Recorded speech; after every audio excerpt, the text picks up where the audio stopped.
Please stand for the Pledge of Allegiance.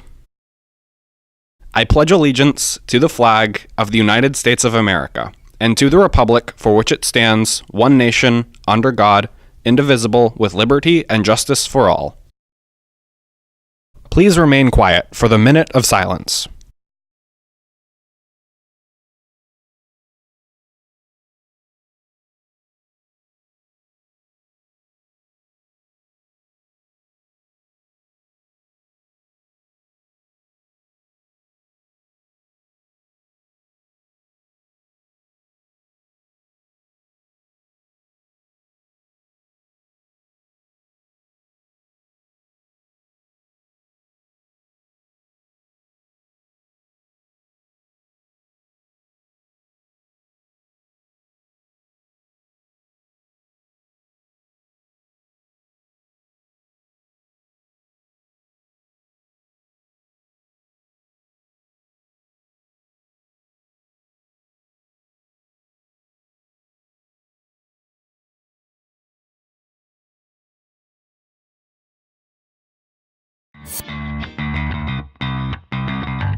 Good morning, Chantilly. I'm Kyle Bean. And I'm Colin Kendrick. Today is Wednesday, October 31st, 2018. And here are your morning announcements.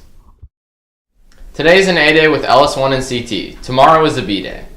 The French and Spanish Honor Society introduction ceremony is after school today at 3:15 in the auditorium. Dixon High School in North Carolina was badly damaged by the recent Hurricane Florence, and they are in need of new supplies. You can help by bringing school supplies to room 268 by this Friday. Now let's go to the Movie Dudes with a review of some of our favorite, bone-chilling, spooky movies. Good morning, Chantilly. I'm Colton Anderson. And I'm Josh Bowers. And we're the Movie Dudes. It's spooky season, and you know what that means. Let's take a look at some scary movies. Produced in 1983, A Nightmare on Elm Street is a movie that will surely petrify the strongest of audiences. Written and directed by Wes Craven, A Nightmare on Elm Street tells the story of a disfigured midnight mangler, Freddy Krueger, who plays on the teenagers in their dreams, which results in their death in the real world. The movie opens on Tina Gray waking from a nightmare with slashes in her gown from where she was attacked by Freddy Krueger that night in her dream. The movie takes place on the notorious Elm Street, which leaves any teens who reside there dead. The following night, the same thing happens, but this time more than just her nightgown was slashed.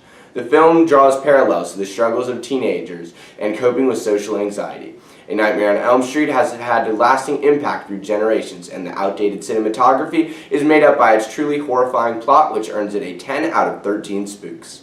Adapted from the Stephen King novel of the same name, The Shining, directed by Stanley Kubrick, is truly one of the scariest films of all time.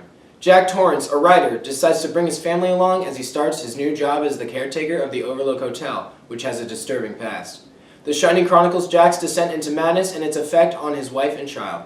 The Shining employs some of the best psychological horror techniques used on the big screen. The suspense builds throughout the film, with a chilling score composed by Wendy Carlos and Rachel Elkind, and excellent performances from Jack Nicholson, Shelley Duvall, and Danny Lloyd. This movie is not for the faint of heart, but if you truly wish to be spooked this Halloween season, The Shining may be the movie for you. The Shining scores a 12 out of 13 spooks. For all of you little kids out there who don't want to get too spooked, here's the perfect movie for you. It's The Great Pumpkin. Charlie Brown is a time-honored classic movie about the Peanuts gang during the Halloween time. Charlie Brown has to deal with the childhood struggle of trying to fit in, while his friend Linus writes his yearly letter to the Great Pumpkin.